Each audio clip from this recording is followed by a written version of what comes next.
Alright, magandang tanghali po sa inyong lahat. Nandito na ulit tayo sa ating show, Archipreneur. Pag-usapan natin ng Kabahayan at Kabuhayan. Today's topic is about the Archipreneur and social media, weighing benefits and challenges. Again, this is Architect Alfred Carandang. Kasama po ang aking partner, Architect Jingo. Architect Jingo, bati naman po. Good afternoon, partner Alfred. Kamusta ka na? Oh, kumusta na after the bagyo? Oh, na-stranded ako sa Naga. But buti naman okay yung accommodation natin doon okay naman, safe naman tayo doon. Well, we are monitoring also the effects of the typhoon sa UAP, na United Arab Emirates of the Philippines. Actually today, mamaya siguro bigyan tayo ng konting update ni Architect Ronald Buenaflor, ano bang ginagawa ng UAP to help our kababayans not only in Bicol region but also in Batangas and Quezon. No? Siguro let's introduce our guests for this afternoon. No? First, I would like to introduce Architect Ronald Buenaflor, UAP. He is from Superon Production, UAP Creative Communication Commission, and also dalawang commission ito, boss si Architect Ronald, kasama rin sa aking Commission on Internal Affairs as the Information Technology Chairman. No? Architect Ronald, bati po. Hello po, Architect Ron po from UAP. Okay, yung pangalawang guest natin, medyo VIP rin to, partner Alfred. Si Mr. Cyril Tan is President and CEO of Tipping Point Consultancy. Well-renowned business coaching and strategic marketing, as well as so many others revolving around the industry of marketing and consultative agencies. No? But more importantly, I think I look up to him as somebody who is yung konsyensya ng mga businessmen. No? So without further ado, Cyril. Good afternoon, magandang hapon, Architect Jean, Architect Albert. Thank you so much for the wonderful introduction. Happy to be here. We're happy that you're here. No? VIP talaga to. Si Mr. Cyril, muntik ko tawagin architect. Kung si arkitekto natin kasama.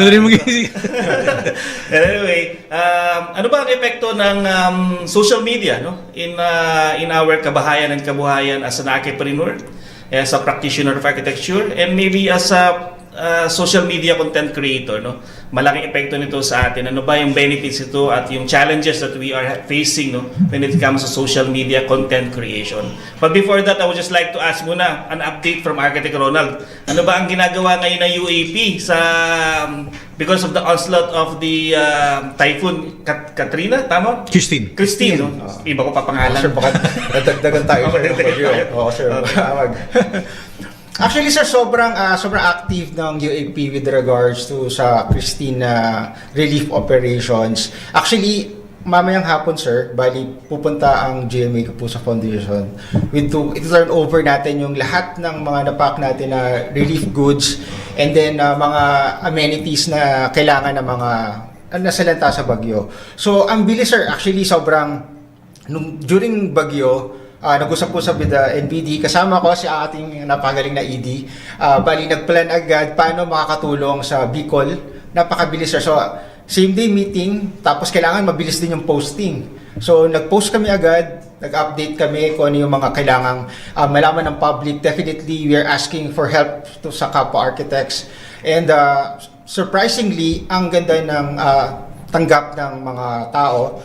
Sobrang daming nag-donate, both in kind and monetary donation. So, ang bilis. So, ngayon, kahapon natapos yung repacking, sir. So, today, this afternoon, the turnover na para bukas, makarating na sa Bicol yung, kasi urgent to So, ganun kabilis yung, actually, yung kagandahan siguro ng advantage ng media is, kung may naisip ka ngayon at urgent siya, right away, you can post it.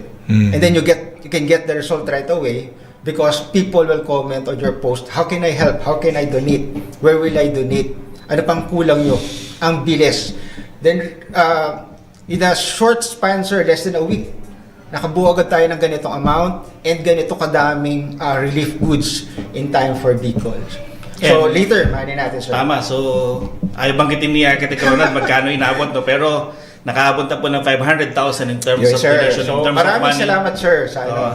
Dahil social media, Yes, social sir. media posting, yung isa sa mga benefits ng Architect Gene ng social media posting na naabot kagad sa maraming arkitekto buong Pilipinas. At yung mga hindi naapektuhan, tayo mga hindi naman nabaha, no? Ay handang tumulong in terms of monetary, nag-GCash sila, nag-deposit sila, at yung ibang malalapit sa UAP headquarters, nagpadala sila ng kanilang mga relief goods na kailangan ng mga mamamayan natin in Bicol and in Batangas, no? And with that, no, yun yung ating start, no? Yun ang natulong ng social media, no? Una-una nabanggit ni Architect Ronald. Siguro you can post Architect Gene, ano bang in terms of the marketing world, baka pwede makatulong in terms of social media and content creation. Yeah, so I'm always in awe, no? Nakakagulat din yung number of not just architects but also mga businessmen who have turned to social media to promote their products and services, no? And I remember I was actually in Naga Ground Zero, in fact, ng mismong bagyo, no? And a lot of people posted kasi tama-tama medyo okay pa yung wifi, no, yung internet doon. Ang daming nagpapatulong yung mga lumulusong sa baha, no? But it leads me to napapaisip din ako, no, na parang how does social media actually benefit archipreneurs or even businessmen because a lot of people are saying there's an existence of baka ma-scam ka, baka maloko ka. Marami rin tayong mga kababayan na nadali na, di ba? Pero I guess I will pose a question to our other guest, si paring Cyril. No? How does one take advantage, and then how does one avoid these little inconveniences or parang big issues when it comes to being scammed? Cyril? Okay.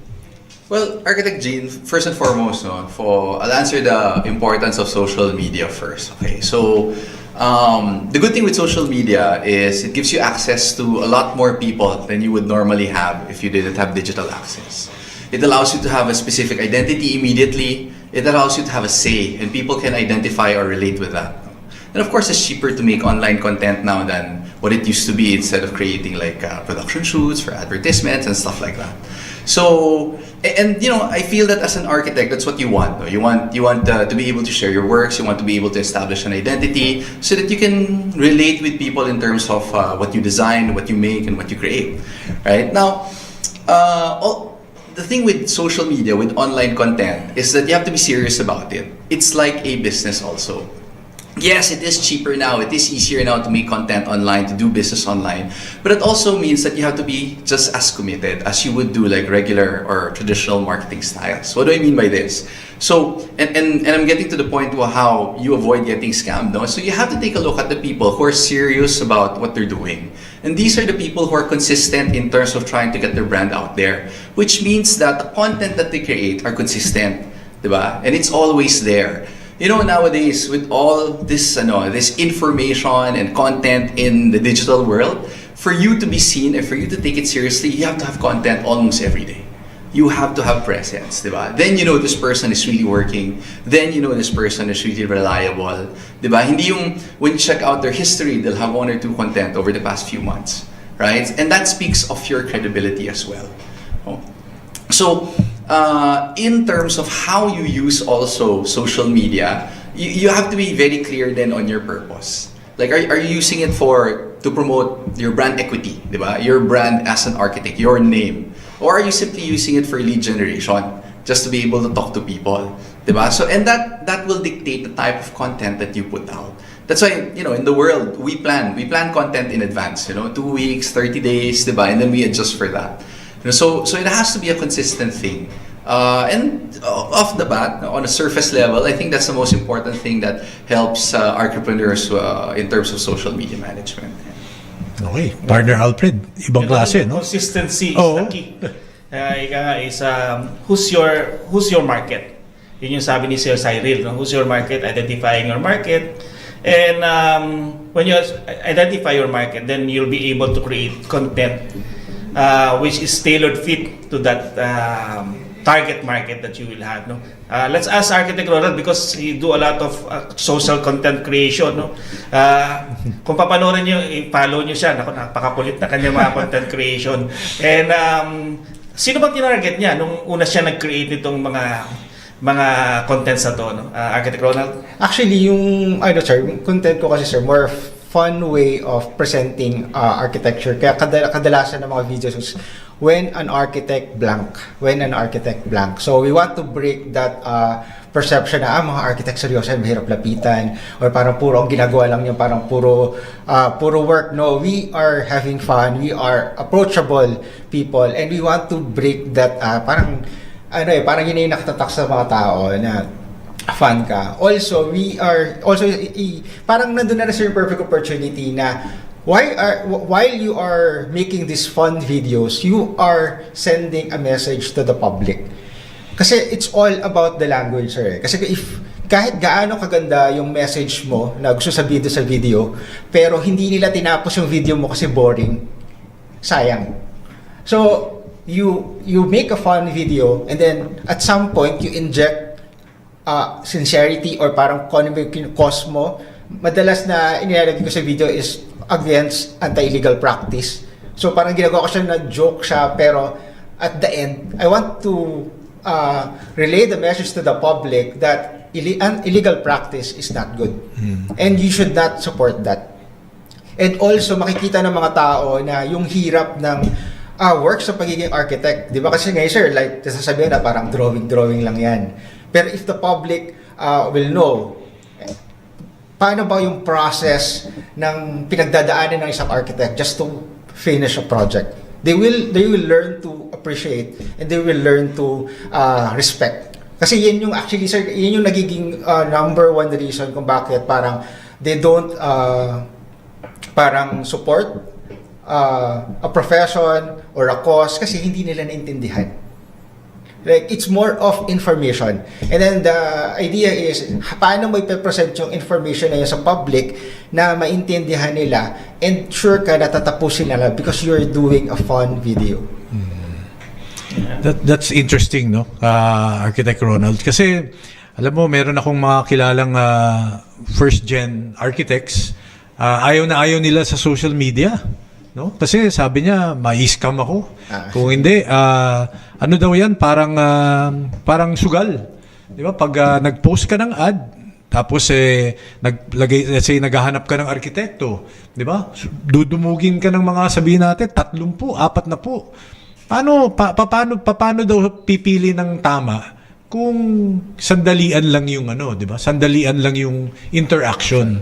So dito ako siguro pupunta kay Coach Cyril, no? Na parang how do you connect with your audience? Let's say you have like 100,000 followers, no? How do you bring it to another level para magkaroon ng parang income, magkaroon ng there's an opportunity and you're not just wasting your time. Coach? So, it's all about understanding what I would call the service to market fit. So most of the time, like you as an architect, you have a product, you have a service you want. And that one you're sure of. Now, what you want to make sure is that you deliver this to the right people who actually need it. And that's the perfect match that you would say. So, within 100,000 people or whatever that is, what you want to be able to understand is kung ano ba kailangan ng mga taong to. Right? Kasi you could be selling the wrong thing to the wrong person. Right? What you want is the perfect match. And the wonderful thing about social media is you can dive down to that kind of detail. Because we have so much information on all of these platforms, right? So, and then, once you figure out, parang sabi kanina ni Architect Albert, di ba? You want to know who you're talking to. You want to know kung ano ba yung gusto mo, yung target market mo, yung customer mo, di ba? And does it match what you're doing? Are you doing high-end residential? Are you doing commercial? Are you doing all of these things, right? So what is the type of profile of person that you should be talking to? Once you understand that, ito na yung sasabi ni Architect Ronald, di ba? Then you get to figure out what kind of content you can make to be able to relate to them. Should it be fun? Should it be technical? Should it be how-to? Should it be serious? Diba? Kasi these are the people who have very definite likes, diba? And content that they will respond to. Not every kind of content diba, will work for everyone else. Diba? And that's the beauty of all of the data that's floating around in the digital world. No? You can zero in specifically on the right type of customer or people that you want to talk to based on your understanding. So a lot of it comes from research also as well. Diba? And sabi ni Architect Ronald, no, this is about sincerity also. Once kasi you understand that, then you can make real content that is relevant to these people. Then you will get the engagement that you want. Diba? If you're like more educational, like edutainment, diba? Educational entertainment, then you get to engage more people who are interested in architecture. Diba? Or you want to be more technical about it for the people who are passionate about it. Or it's more about your design. Diba? So there are really so many avenues. So that's why you have to identify your identity and who this can relate to. Partner, Alfred. Solid yun. Oo. Architect, marami matutunan ha. It's because talagang zero in to your market, no? Hindi yung tipong halo-halo ka. You just post. Yeah. Of course, you can always expose yourself out there, pero dapat ano ba talaga yung tina-target mong market, no? Architect Ronald, with your social media creation, meron ka bang nakuha na kliyente with your posting, etc.? At anong klaseng mga kliyente itong mga nakuha mo? Yes sir, actually yun din yung siguro ganda ng if you're posting tas people are watching you, then people are commenting, so parang nagkakaroon ka nga ng, like sabi nga ni na magkaroon ng reputation, so they trust you. Parang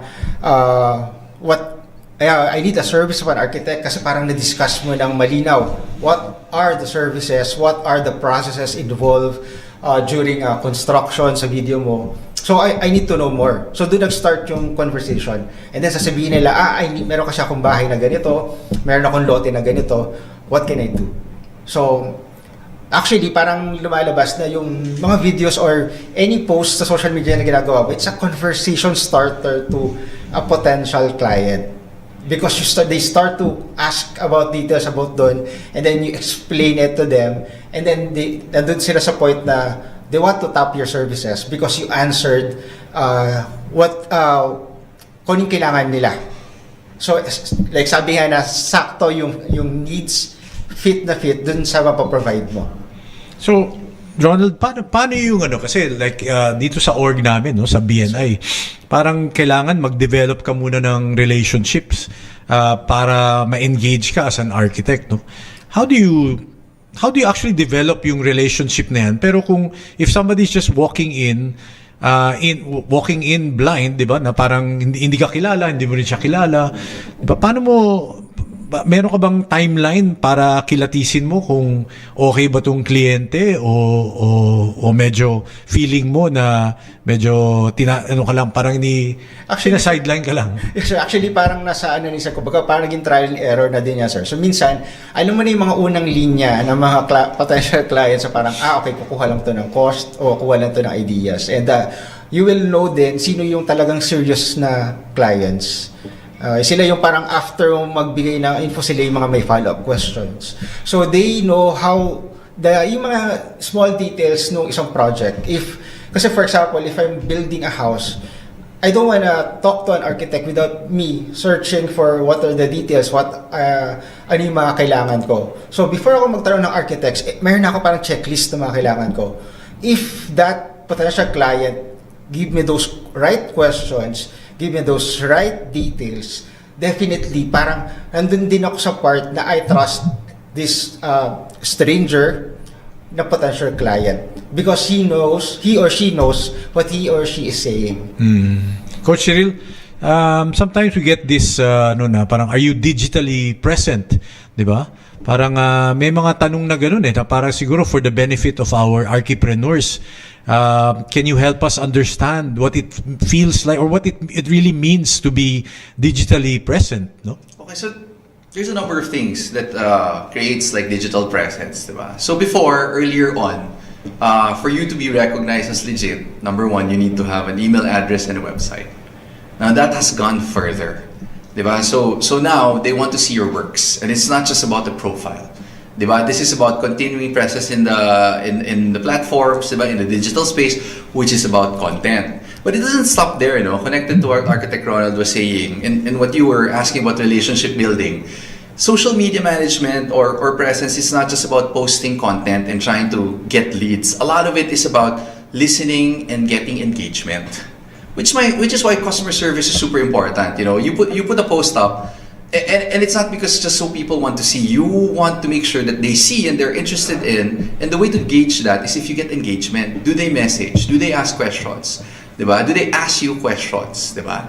So engagement is, I would say, plays a very important role into, you know, getting that into where you want to be in terms of identity. Whether it's lead generation that you can convert, or whether it's just conversations that you can establish that you're an expert in the field.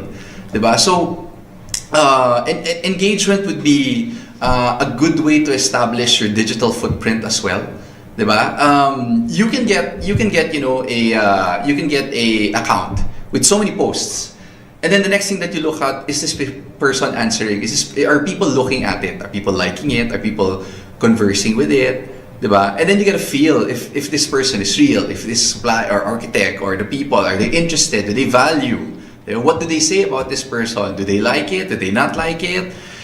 Whatever it is, diba? Everything under the sun. But it's the conversations that actually give you more credibility.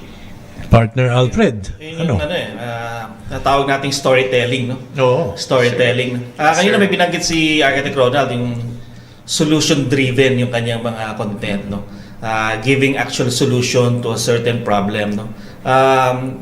Mr. Cyril, how do we architects, no, or other businesses, no, do that in terms of paano sila nagbibigay ng, paano ba mag-create ng content na solution yung binibigay mo rin sa mga the usual problems in terms of sa amin sa building industry, no, or other businesses. How do you do that?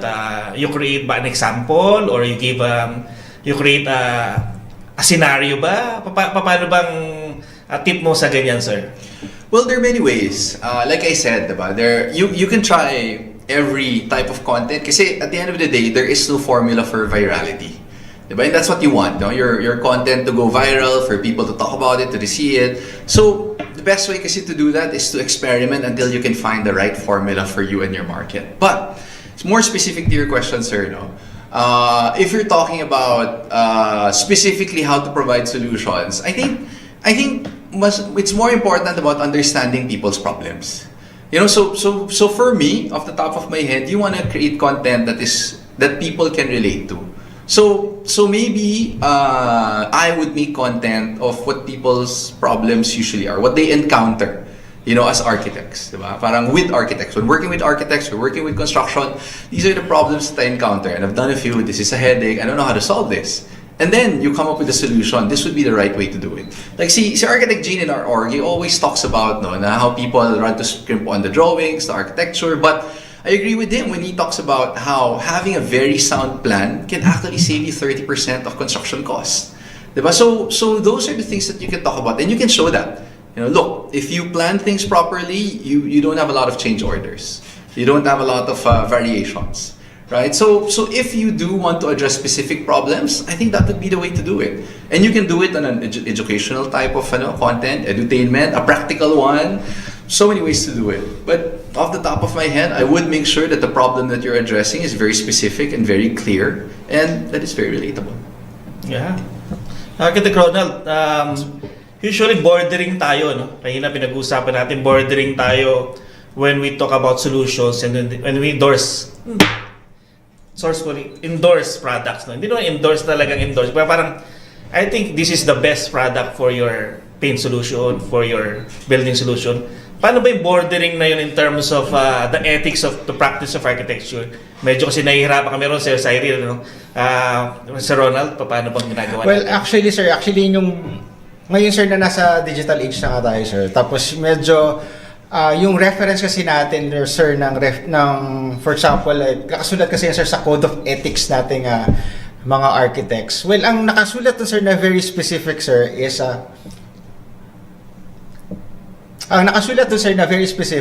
you cannot endorse a very specific construction materials or equipment. So, yun. Kasi parang we understand kasi parang nagkakaroon ng bias. Diba? So, parang madalas, if we are creating content for a problem, we make it as generic as possible. Like for example, may tulo. So ibig sabihin, ang kailangan mo dyan is waterproofing. Pero maraming options. You'll not endorse a specific brand para, kasi doon yung repetition mo, na you are a fair architect, na you will give opportunities. Na for example, your client, na-experience na yung product na to. Architect, pwede ba itong na to? So you give your opinion, and then you can give them na, okay, why not you try this product? Kasi last project ko, ginamit to. But you leave the decision to the client. You can only just give them option or endorsement, but you will not choose the product for the projects. Pero actually, sir, isa pang issue pa dito, sir, I think na ng mga tao is it ethical to post your projects online? Yan yung paulit-ulit na tinatanong ng mga tao. Wala, kasi yung mapapasin nyo, sir, sa Code of Ethics natin, hindi rin nakalagay yan kasi since old din naman ang Code of Ethics. So siguro i-call natin, sir, ang Committee of Ethics para ang sinasabi lang naman is products. But that is you are posting your projects. Ibig sabihin, you are posting, kung yan ay hindi mo project at pinost mo, that you have a problem to that. Pero if pinost mo yan na projects mo, you just, you're not promoting yourself actually. You are stating a truth sa public na ito yung gawa ko. So that's a way of marketing, yet wala kang ginagawa na unethical by doing that. Yeah. Manipis yung line. Sobra sir. Manipis yung line. Konti lang sir na unethical ka na agad or mas biased architect ka. Ganun Depende yata kung sino nagsasalita no? Actually. Yun yung actually concern namin, Sir Cyril, no? Baka pwede mo kami matulungan on how we will actually yung borderline kasi ng ethics, no? In our practice. Kasi the framers of our code of ethics are what I call this, parang kailangan ito lang yung practice ng architecture mo, no?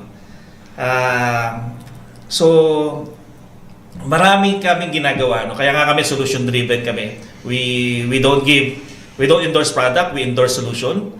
Gaya na sinabi ng architect, pero paano mo siya gagawin nang hindi ka makakasuhan ng sa code of ethics na bakit mo in-endorse yung product niya? Kasi maraming mga social media content creator ngayon na kilala, na nasulatan na ng UAP because they're actually in violation now of the code of ethics of the architects.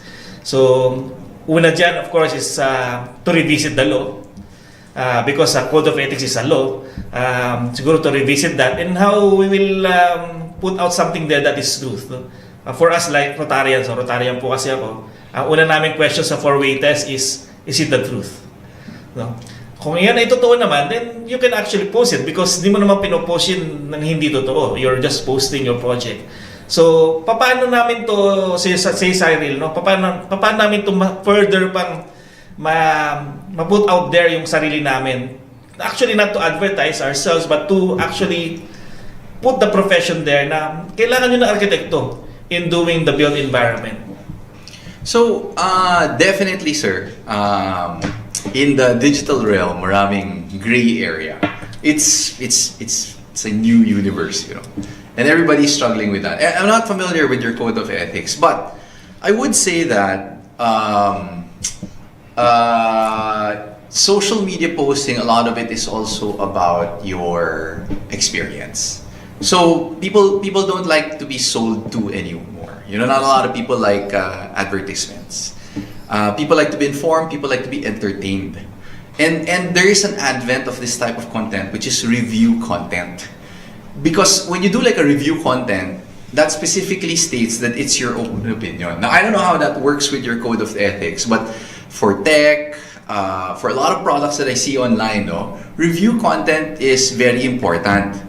Because it stems on also the credibility of the person speaking, which is what I was talking about. No, you want to be able to establish your identity, to be an expert, right? To know how to use all of these things, so that you can view your own opinion rather than an endorsement maybe or a paid advertisement. Diba? Review kasi you can talk about pros and cons in the same footing, no, with equal weight. Whether I would use this for, or I don't like it personally because this is my use case, diba? And that's not so much an endorsement, but it's more of like a sharing of experience.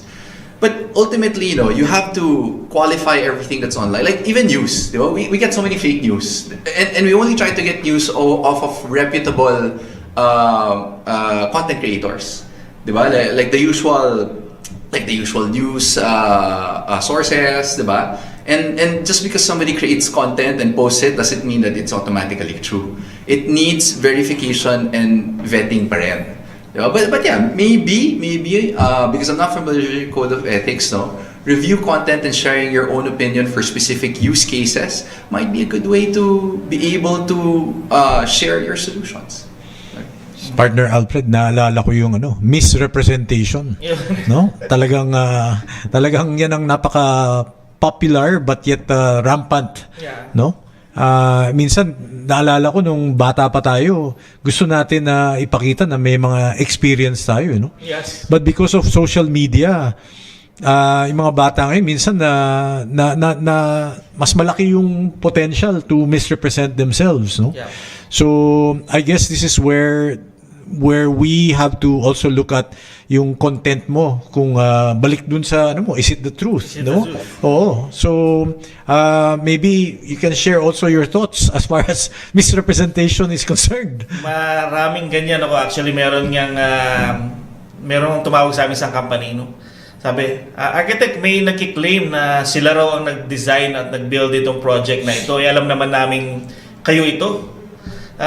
What will you do about it? So, hirap din hanapin ng tao yun. Kaya nabalikan ko lang din yung binanggit ni Sir Ronald. Sabi niya kanina, before siya makuha ng kliyente, because dinadala niya rin yung kanyang nilagay niya rin yung kanyang content niya, pinaalam niya sa tao.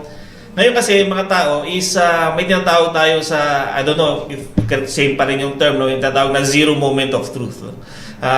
Wherein people or potential clients or customers will look at you first. Tingnan muna nila yung social media contents, website mo.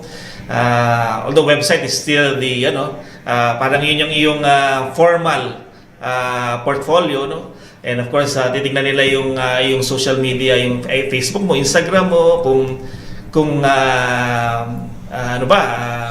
katiwa-tiwala ka ba before they get you as an architect, no? Is the zero moment of truth really works pa rin ba with regards to your practice, Architect Ronald? Before they get you, sabihin yung before they get you, yung zero moment of truth, yun yung internet, di ba? Titingnan ka lang, hanapin ka lang. Yung moment of truth mismo is na-face ka nila. Nako-convert ba yung lahat ng nakausap mo sa online na minessage ka because they watch your videos, ay naka face to face mo ba sila eventually? And ilang percent doon?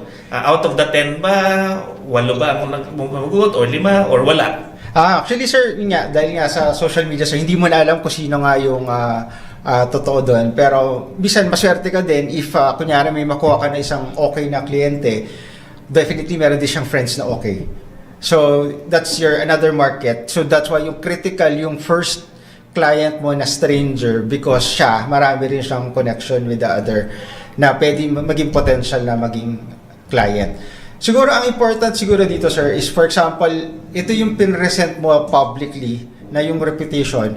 Pag ginawa mo siya or na-meet mo yung client mo, and pag just in case sir na nabigay sa'yo yung project, ang isa sa importante sir is yung follow through. Ito yung sinasabi mo in public. Maniniwala ako sa'yo kung ano yung sasabi mo online, yan din yung makikita ng mga kliyente publicly.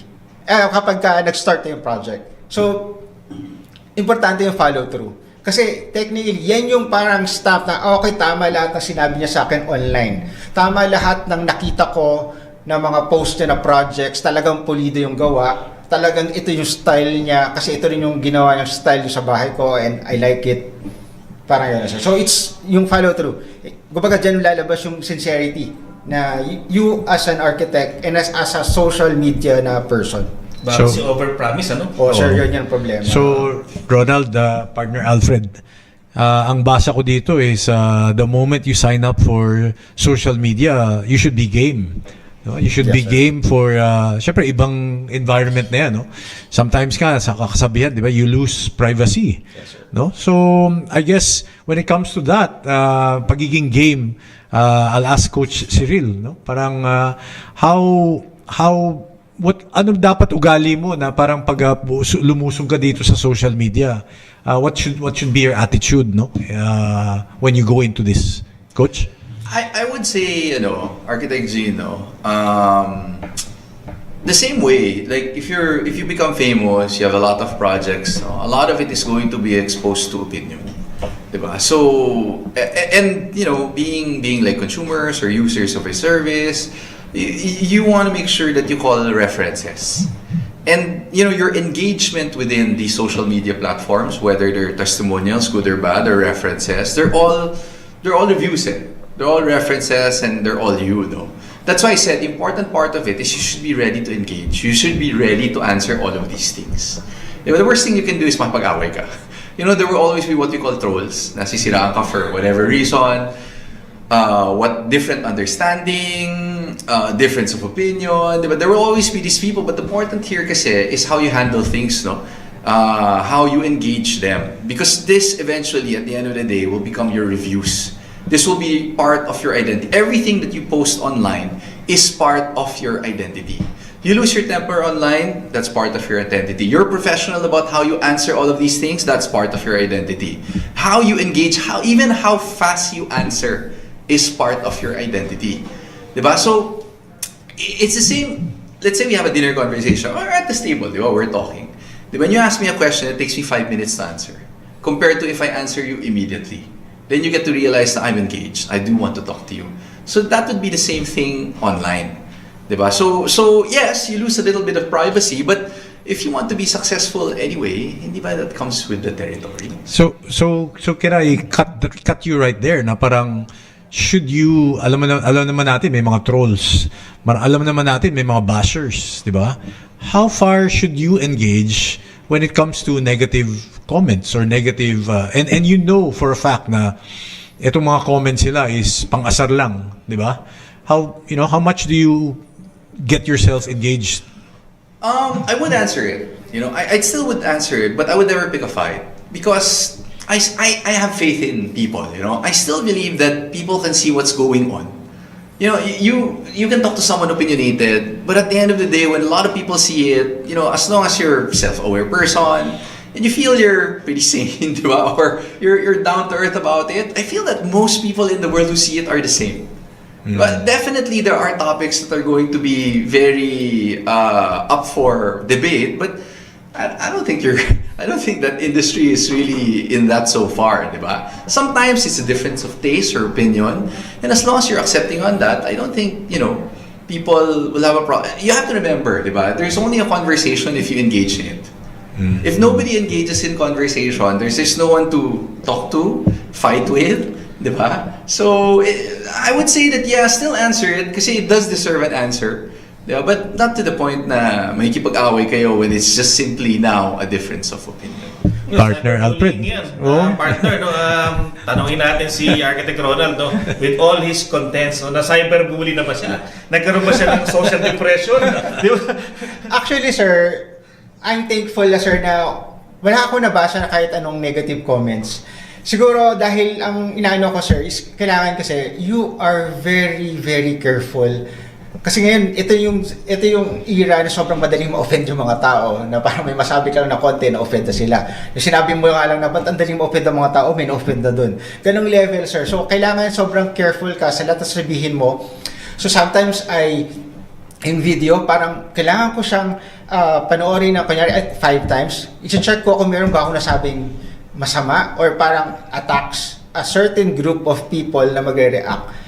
Actually, sir, share ko na din, sir, sa UAP. Kasi yung UAP, sir, alam naman natin, sir, sobrang daming bashers. Sobrang daming ano. So, ang direction namin, sir, sa CCC is, okay, hindi mawawala yan. We will not answer them by a very defensive manner na, hindi, may ginagawa kami. Ang ginawa natin, sir, sa CCC, sa UAP, okay, nagda-doubt kayo na walang ginagawa UAP. araw-araw nagpo-post kami ng mga projects ng bawat architects, bawat chapters sa page. Nakikita ng lahat ng tao, wow, ito ang ginagawa ng UAP. Actually, sir, nag-post kami recently, yung mga chapters, pumunta talaga sila sa Bicol, nagpamigay sila ng relief goods, pinost namin yan. Ang ganda ng tanggap ng public, nakita nila na, okay, grabe, ang bilis ng Sunday, sir, punong-puno ang UAP headquarters natin, ng lahat ng volunteers para mag-pack ng mga relief goods. So sabi ko sa mga tao, hindi ako nakapunta. Sabi ko, pingin ako ng mga pictures. Kailangan malaman ng public na UAP is doing this. Not to brag or not to parang politics na may ginagawa kami. It is important na makita ng public na kasi ang sir dito is yung image ng architects. So that's why we are not talking about individual people working or helping them, but the whole organization. Ito yung tulong natin sa organization. Sabi ko nga sa ibang mga chairperson, sir, ang ganda ng project mo, bakit hindi ko yan alam or ngayon ko lang yan nalaman? Yung pala, sir, they help a community, they just take pictures, they don't post it. So parang ang ko is a good project, hindi siya nag-e-end sa good execution. Part ng success ng isang project is makita din ng ibang tao na you are doing these good things. Kasi hindi naman siya para sa sarili mo. Para yan sa organization as a whole. Image ng architects as a whole. Kasi kasabi ko sa mga kasama ko sa CCC, guys, under microscope lagi ang UAP. Sobrang, if we say something good, if we say something bad na sobrang konti, mag-blow out of proportion yan. Yung isang puting-puting papel, pag nag-splat lang ng konting-konting ink, yun yung napapansin ng tao, hindi yung nagawa mong mabuti for the whole time. So sabi ko, guys, sobrang pag-isipang maigi, double check. Ang dami naming process to double check bago i-post. Merong ginawa tayong guidelines, sir, to check and to make sure that we are aligned pa rin sa goal ng organization to promote the value. Actually, isa lang naman pinaglalaban natin sa UAP, the value of architects sa community. And the public should know that. And that's our goal sa UAP, sir. Partner Alfred, may tatanong lang ako sa dalawang guests natin. As in all shows namin, lagi naming tinatanong kasi mga Archipreneur ito, di ba? So ang tanong, may pera ba sa social media? Coach Cyril? So much, sir. Sobrang dami. Because remember, you have access to a bigger market now. So much money in that. Kasi you're able to connect with your target customer, target supplier, but the people who you want to connect with immediately, definitely a lot of money there. In the same way na sabi ni Architect Ronald, di ba, and I think what he meant was kasi, because you now have access to that many people, you cannot please everyone. Yeah. Your opinion might offend some people compared to that small group of people, like-minded. Here, you might have a difference of opinion, di ba? But you have access to that whole market, and that goes the same with how much money people have. Di ba? Architect Ronald? Definitely, sir. So, yun nga yung sinasabi nga ni Sir Alfred before, kailangan natin i-maximize lahat ng meron tayong means to promote kung ano man yung pinaglalaban mo or you as a entrepreneur. So, just in case meron nandiyan yung social media. So, why might as well use it to get clients, to reach out sa public kung meron kang pinaglalaban. So, nandun tayo sa age na actually, sir, it's both beneficial and catastrophic at the same time. Depende kung paano mo gagamitin yung social media. It's either you can build or break someone sa internet. So, alam naman natin, ang daming nasisira sa internet tapos fake news pala. So, Yeah. may pera.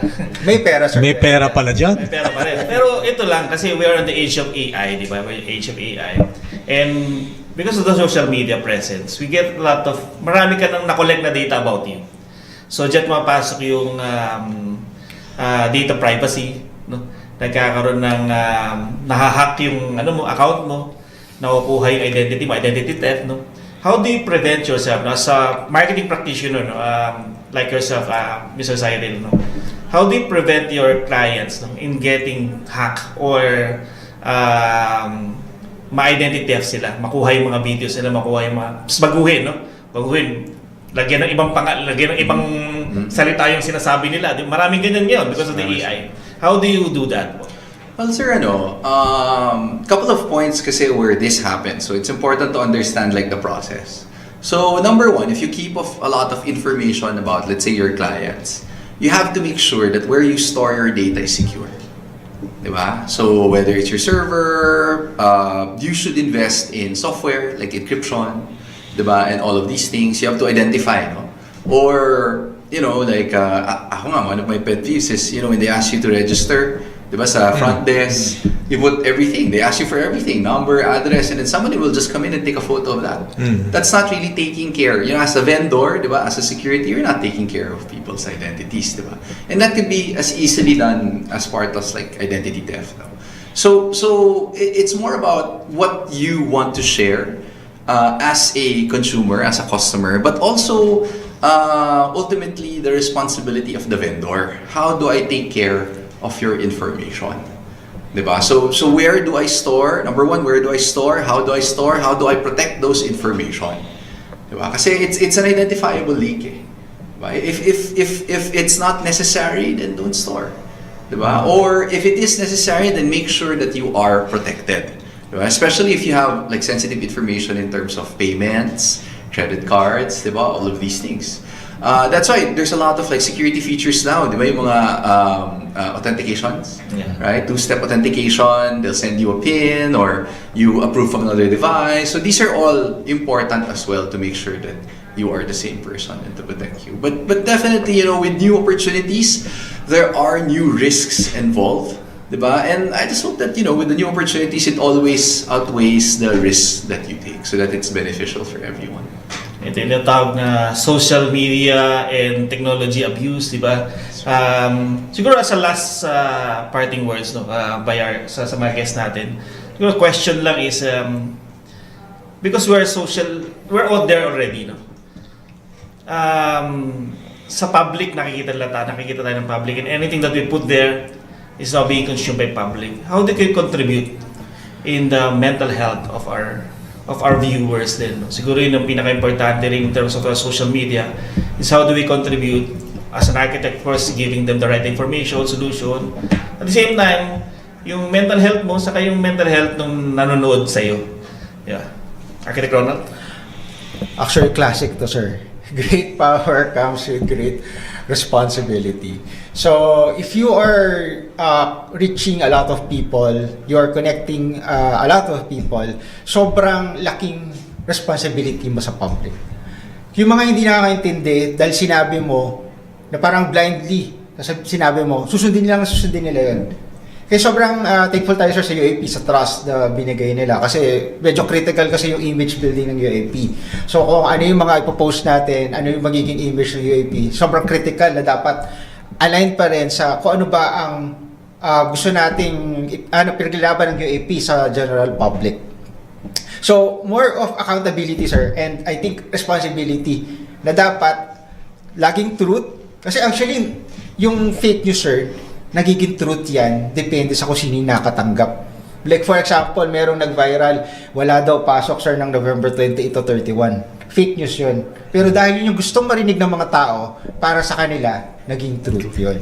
So, sobrang delikado na magkalat ng fake news or mga maling balita sa online. So that's why we're asking na sana lahat ng mga tao na mayroong social presence sa community, dapat maging responsible tayo. Because people are looking to us as parang reference or parang guide nila sa kanilang mga decision making. So you need to be careful. So always think before you click. Okay. As a business consultant for me, sir, I always believe kasi that businesses exist because there's a problem to be solved or there's a need to be addressed, diba?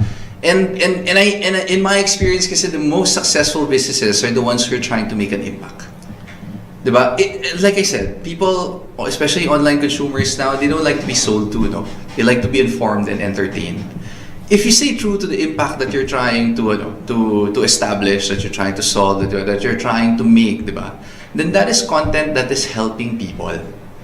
Diba? That is content that is trying to solve specific problems, trying to make people's lives better. Diba? So that one can never be hurtful.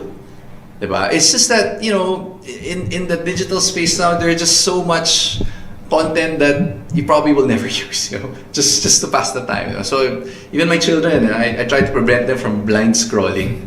Diba? Yung next video, whatever it is, right?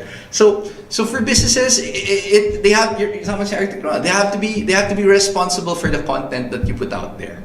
Diba? But also for consumer, you have to be responsible to make sure that what you're, you know, consuming is true and helpful to yourself. But at the end of the day, it's still your choice, right? Because information and data and everything else is just present, but your choice to consume it is up to you. Yeah. Partner, Partner. nabusog ako. Oo Ikaw, nga. nabusog ba kayong lahat? Well, go ahead. So I'd like to thank our guests, no, our expert consultants, Architect Ronald, Mr. Cyril, Coach Cyril. Partner, so far so good. Ang dami nating natutunan. Doon natin na-realize na sa daming aspeto ng may pera pala talaga dito, no? So again, thank you very much to our guests, no, Mr. Thank you for Cyril having and us. Architect Ronald. Architect Ronald, especially for championing, no, the creative communication of UAP. Thank you very much po. Palakpakan po natin dalawa. Thank you po. Thank you for At having kung us. bago lang po kayo sa channel na to, please like and subscribe the Vantage Point Media. So you can always watch our videos, our episodes, and other episodes, no, ng ibang mga content na dito sa Vantage Point Media. And this is Alfred Carandang, And Gene Go. Archipreneur, Kabahayan at Kabuhayan. See you next week for our next episode. Thank you very much and good afternoon, everyone.